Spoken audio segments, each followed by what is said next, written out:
주일 예배에 오신 여러분을 환영합니다. 오늘은 사순절 제4주 주일입니다. 오늘의 키워드는 목적입니다. 누군가 저에게 와서 이렇게 묻는 겁니다. 목사님, 이 목사님께서는 도대체 어떤 목적으로 자녀를 가지신 건가요? 자, 여러분, 이런 질문엔 도대체 뭐라고 답을 해야 할까요? 아마도 답을 주긴커녕 이분 도대체 나에게 왜 그러는가? 어째서 질문이 이런가?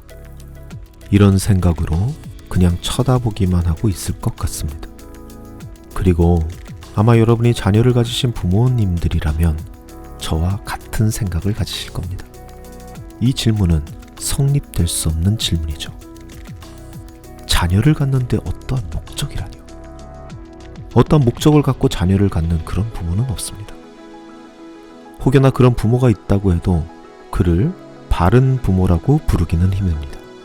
그런데 참 놀라운 건 교회에서는 이런 질문들이 아무렇지도 않게 던져진다는 겁니다. 그것도 하나님에게 그런 질문을 던진다는 것이죠. 하나님께서 인간을 지으신 목적을 묻는다는 겁니다. 사랑하는 여러분, 그런 건 없습니다. 왜냐하면 하나님은 아버지이시니까요. 제가 제 아이들을 특별한 목적을 갖고 낳지 않은 것처럼 말이죠. 그런데 더욱 놀라운 게 있습니다. 이런 말도 안 되는 질문에 답을 주고 있는 설교가들이 있다는 겁니다. 질문 자체가 말이 안 되는데 그 말도 안 되는 질문에 더욱 말이 안 되는 답변을 주는 사람들이 있다는 거죠. 지금 당장 인터넷에 검색만 해봐도 하나님께서 우리 인간을 지으신 이유라는 제목의 설교나 강연들이 아주 뻔뻔스럽게 올라와 있습니다. 하나님께서 인간을 만드신 이유가 하나님께서 영광을 받으시기 위해서다. 하나님께서 찬양을 받기 위해서다. 경배를 받기 위해서다. 섬김을 받기 위해서다. 이런 식으로 말이죠. 무언가 잘못돼도 한참 잘못되었습니다. 나는 내 자녀에게 경배를 받으려고 내 자녀를 낳았다. 나는 내 자녀에게 섬김을 받으려고 내 자녀를 낳았다.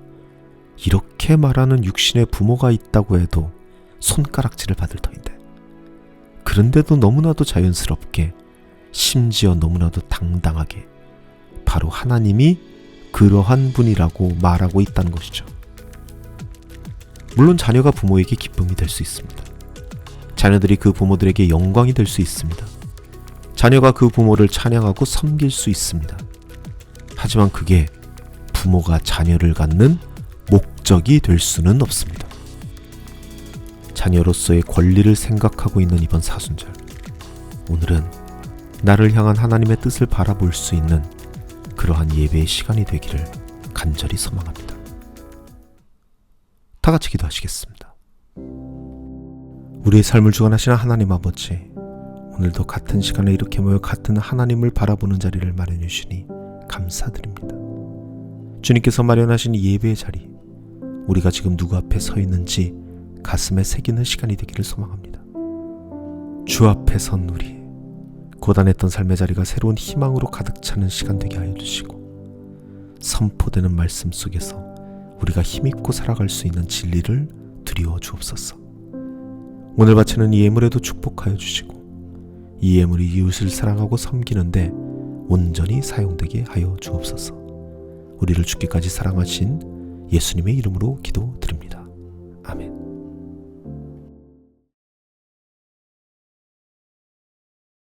제가 전도사 시절을 마치고 본격적으로 목회를 시작할 무렵, 이 목적이 이끄는 삶이라는 미국의 한 대형교회 목사의 저서가 한국 기독교계를 뒤흔들고 있었습니다. 저의 진급 논문 주제도 바로 그 책에 대한 비평이었습니다. 제가 비평에는 꽤 자신 있던 터라 목차부터 주제까지 꼼꼼히 짚으면서 냉철히 비판했습니다. 그런데 그 비평이 너무 날카로웠던 탓일까요? 이 진급 심사를 맡으신 목사님께서 제 논문을 보고 심히 불쾌해하셨습니다. 떨어뜨려 버리겠다고 엄포를 놓으시더라고요. 알고 보니 그 목사님께서는 그 책의 저자를 깊이 존경하는 분이셨습니다. 그래서 결국 목사님 모시고 밥도 사드리고 선물도 드리고 그렇게 달래드리고서야 겨우겨우 진급했던 기억이 있습니다. 목사님들은 설교할 때 종종 이러한 비유를 하십니다. 세상의 모든 창조물들은 목적이 있어서 만들어진다고 말이죠. 자동차가 이동을 위해 만들어졌고 가위가 자르기 위해 만들어진 것처럼 사람 또한 특별한 목적이 있기 때문에 창조가 되었다는 겁니다. 하지만 저는 그런 비유를 들을 때마다 마음속으로 반문하게 됩니다. 사람이 물건인가? 이런 생각 말이죠. 흥미롭게도 이런 비유를 즐겨하는 목사님일수록 유물론을 경계하고 혐오하는 분들이었다는 것이죠. 그러나 정작 그분들이 사용하는 이 논리는 가장 철저하게 유물론적입니다. 그분들은 자신도 모르게 사람을 물건처럼 생각하는 사고방식에 빠져들고 만 것입니다. 그래서 더 유물론을 강력하게 비난하시는 게 아닐까, 그런 생각도 해봤습니다. 그 유물론 안에서 자신의 모습을 보게 된 것이죠. 원래 정승의 눈엔 정승이 보이고 강아지 눈엔 강아지가 보이는 법이죠. 사랑하는 여러분, 사람은 물건이 아닙니다. 사람은 사람입니다. 존엄한 존재이며 하나님의 형상을 따라 태어난 귀한 자녀입니다. 사람은 목적이 아니라 존재 그 자체가 귀한 겁니다. 부모가 자녀를 목적을 위해 낳지 않는 것처럼 말이죠. 그런데 목적을 강조하는 이런 논리들 때문에 존엄한 인간들이 그 목적에 따라 분류되기 시작하였습니다. 어떤 사람은 돈을 잘 벌기 위해, 어떤 사람은 노래를 잘하기 위해, 어떤 사람은 운동을 잘하기 위해 특정한 목적을 위해 하나님께서 만드셨다고 합니다. 그리고 그 목적대로 살 때 하나님께 영광이 된다고 말합니다.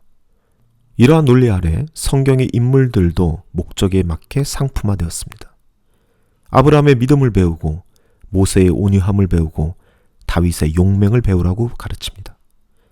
마치 그 인물들이 목적에 맞게 제조된 제품인 것처럼 말입니다. 그렇게 사람의 존엄을 목적이라는 잣대로 축소시켜버리고 말았습니다. 더 심각한 문제는 인간을 목적에 맞게 비인격화하게 될 때 그 인간을 창조하신 하나님 역시 비인격화된다는 사실입니다. 하나님을 목적 달성을 위한 도구로 전락시켜버리는 것입니다. 결국 교회 안에서도 사람의 숫자가 사람보다 중요해졌습니다. 예배의 본질보다 참석자의 수가, 헌신의 깊이보다는 헌신의 양이 더 중요해졌습니다. 여러분, 물건은 숫자로 세는 법입니다. 사람이 숫자가 되어버린 것입니다. 하나님의 존엄한 아들과 딸들이 교회라는 조직의 명찰로 작은 부품으로 전락해버렸습니다. 하나님 또한 교회라는 비즈니스의 최고 경영자로 하나님 나라라는 국가의 독재자로 묘사되었습니다. 세상이 교회를 바라보는 바로 그 시선 그대로 말입니다. 목적 중심의 사고라는 병리적 정상성이 교회를 지배하게 되었습니다.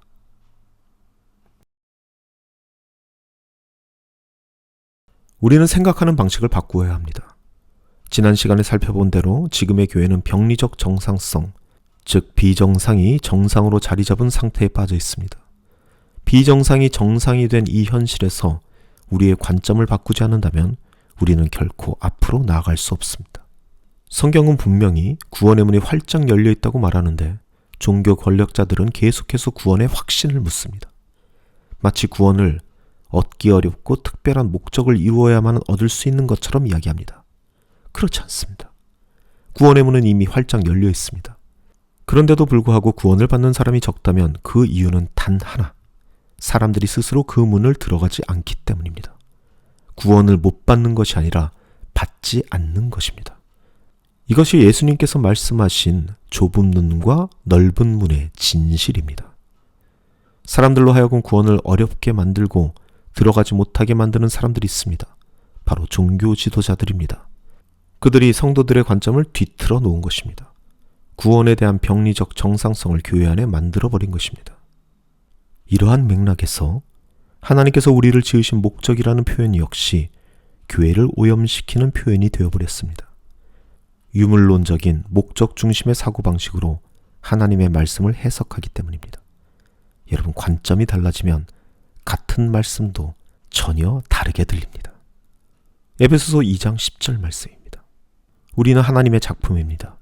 선한 일을 하게 하시려고 하나님께서 그리스도 예수 안에서 우리를 만드셨습니다.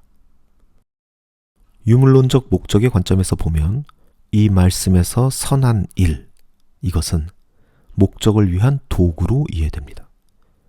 그러나 하나님을 아버지의 관점에서 본다면 이 말씀은 목적이 아니라 부모가 자녀에게 갖는 간절한 바람일 뿐입니다. 하나님께서 이렇게 말씀하시는 것이죠. 너는 내가 나의 사랑으로 빚은 나의 자녀다. 선한 내가 너를 선하게 만들었다. 그러니 너는 악에서 떠나 선하게 살아라. 여러분, 부모라면 자녀가 악의 길로 가지 않고 선하게 살아가기를 간절히 바라는 법입니다. 이것이 아버지의 마음입니다. 여러분, 이 마음을 어떠한 목적이라 할 수 없습니다. 저 역시 두 딸의 아버지입니다. 전 저희 아이들이 선하게 살기를 바랍니다. 그래서 선하게 살 수 있도록 모든 환경을 만들어주기 위해 참으로 애를 많이 씁니다.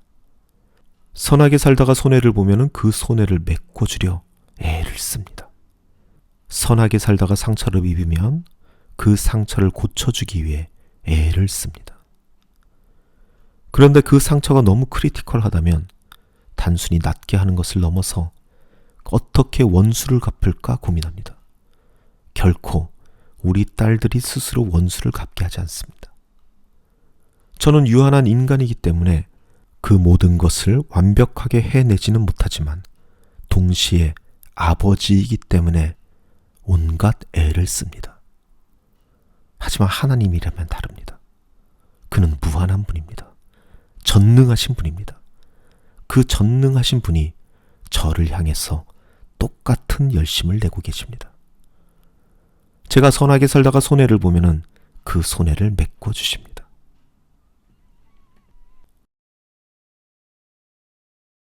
제가 선하게 살다가 상처를 입게 되면 그 상처를 고쳐주십니다. 그리고 그 상처가 너무나 크리티컬하다면 단순히 낫게 하는 것을 넘어 대신하여 원수를 갚아주십니다. 결코 제 스스로 원수를 갚게 내버려 두지 않으십니다. 우리가 선하게 사는 것이 하나님께서 우리를 지으신 목적이 아닙니다. 오히려 우리가 선하게 사는 것은 우리가 이룰 목적이 아니라 하나님께서 우리를 위해 이루실 목적입니다. 우리가 선하게 살 수 있게 열심을 다하시며 그렇게 우리를 섬기고 계시는 겁니다. 이와 마찬가지로 하나님께서 우리 인간을 만드신 목적이 하나님께서 영광을 받으시기 위해서다? 아닙니다. 하나님께서 오히려 우리 인간을 영광스럽게 만드십니다. 하나님께서 찬양을 받기 위해 우리를 만드셨다? 경배를 받기 위해서다? 아닙니다. 오히려 하나님께서 우리 인간을 향해 그의 기쁨을 이기지 못하고 노래하십니다. 섬김을 받기 위해 우리를 지으셨다? 아닙니다. 우리가 하나님을 섬기는 것이 아니라 오히려 하나님께서 우리를 섬기십니다.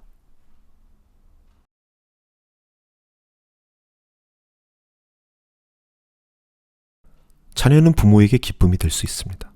자녀들이 부모의 영광이 될 수 있고 자녀가 부모를 사랑하고 존경하고 섬길 수 있습니다. 하지만 이것들이 자녀를 낳은 목적이 될 수는 없습니다. 만약 그런 목적을 품고 자녀를 낳았다면 그것은 부모가 아니라 주인이라고 불러야 마땅합니다. 그런데 안타깝게도 오늘날 많은 교회에서 수많은 설교자들이 이런 것을 하나님의 목적으로 말하기 시작했습니다. 하나님은 찬양받기 위해, 섬김받기 위해 인간을 창조하셨다고 가르칩니다. 그렇게 되면서 하나님은 아버지의 자리를 잃어버렸고 다른 종교의 신들과 다를 바 없는 모습이 되어버리고 말았습니다. 제가 하나님을 믿고 그분을 따르게 된 이유는 그분이 바로 나의 아버지이셨기 때문입니다. 하나님은 나를 어떠한 기능이나 목적을 가진 도구로 바라보지 않으시고 나의 육신의 부모처럼 그저 사랑하는 아들로 받아주셨습니다. 다른 종교의 신들처럼 끊임없이 섬김을 요구하거나 섬기지 않으면 벌을 내리는 그런 분이 아니라 내가 부족해 섬기지 못할 때에도 기다려주시고 죄인임에도 나를 먼저 선택하시는 그런 아버지셨기 때문에 저는 하나님을 사랑할 수밖에 없었습니다. 예수님께서 오늘 이렇게 말씀하십니다. 인자는 섬김을 받으러 온 것이 아니라 섬기러 왔으며 많은 사람을 위하여 자기 목숨을 대속물로 내주러 왔다. 누가 더 높으냐 누가 더 낮으냐 하는 문제로 소란스러운 제자들에게 예수님께서는 서로를 탁월함이나 목적의 관점으로 판단하지 말라고 그렇게 말씀하십니다. 그 대신 너희는 오히려 서로를 섬겨야 할 존재라는 것을 말씀하시며 그 섬김의 본이 자신에게 있음을 보여주셨습니다. 예수님은 섬김을 받기 위해서가 아니라 섬기기 위해 오셨습니다. 이러한 예수님의 말씀과 모습은 성경 전체에서 나타나는 하나님의 일관된 모습과 정확히 일치합니다. 창세기부터 하나님께서는 인간의 섬김을 요구하지 않으셨습니다. 오히려 하나님께서 인간을 섬기셨습니다. 하나님께서는 인간을 위해 이 땅을 창조하시고 살 곳을 주시고 먹거리를 공급하셨습니다. 마치 부모가 사랑하는 자녀에게 필요한 모든 것을 공급하는 것과 같습니다. 성경은 우리의 섬김을 요구하는 책이 아닙니다. 성경의 주제는 오히려 하나님의 섬김입니다. 성경은 하나님께서 인간을 어떻게 사랑하고 섬기시는지를 기록한 책입니다. 성경에 등장하는 인물들의 이야기는 하나님께서 우리를 어떻게 섬기셨는지에 대한 인간의 반응을 보여주고 있습니다. 마치 가족의 사진첩에 부모와 자녀의 관계가 담겨 있듯 성경은 하나님과 우리 사이의 깊은 인격적 관계를 기록하고 있습니다. 사랑하는 여러분, 하나님을 아버지의 자리에서 내려오게 하지 맙시다. 우리 자신을 자녀의 자리에서 내리지 맙시다. 목적과 숫자와 줄 세우기로 얼룩진 이 교회를 다시 존재 그 자체로의 사랑받는 아들과 딸들의 공동체로 회복시킬 수 있는 저와 여러분이 되시기를 간절히 소망합니다. 사랑의 주님, 고통으로 우리를 낳으시고 자녀 삼아주시고 그렇게 우리의 모든 것들을 공급하시면서 지금껏 이 땅을 힘차게 살아오게 하신 그 하나님의 은혜를 기억하며 이제는 우리가 이 세상으로 나아가 우리의 이웃들을 섬기며 그렇게 하나님의 섬김을 실천할 수 있기를 원합니다. 나를 왜 낳았냐? 라는 질문을 하나님께 던지지 않는 진짜 아들과 딸이 되게 하여 주시옵소서. 이제는 우리를 주께까지 사랑하신 우리 주 예수 그리스도의 벅찬 은혜와 우리를 사랑하사 독생자 예수를 이 땅에 보내신 하늘아버지의 극진하신 사랑과 우리의 삶의 인도자이자 보혜사 되시는 성령님의 사귐이 여기 모인 주님의 자녀들 가운데 영원토록 함께하기를 간절히 축원하옵나이다. 아멘.